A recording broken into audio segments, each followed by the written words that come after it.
to the nation. Today our theme is to look at immigration, health, and pandemics. Now, if you currently, if you are aware, in Kenya, we are worrying about the Mpox. For example, Mpox has been reported in Kenya, but it didn't originate from Kenya. It's from Central Africa. And someone traveling from Central Africa came to Kenya and they've been diagnosed. And a few more cases have been reported.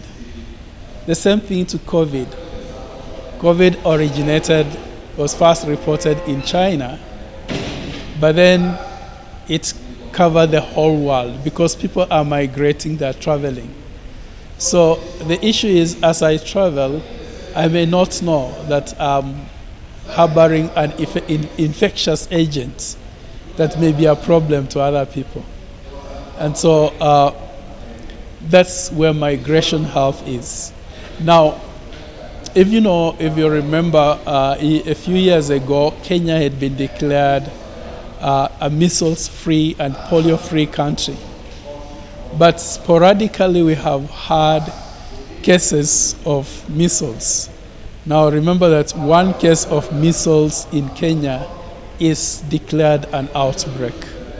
Now, these cases have been mostly from immigrants, people who are coming from war-torn zones where the children didn't have opportunity to get the necessary vaccination. So that is what we are talking about, immigration health.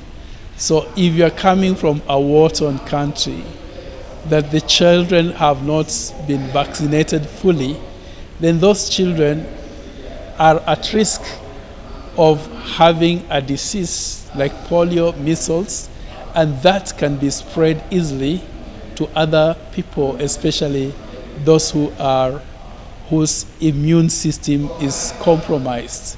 So, and that's why the alert, like we have to be aware, to be alive to some.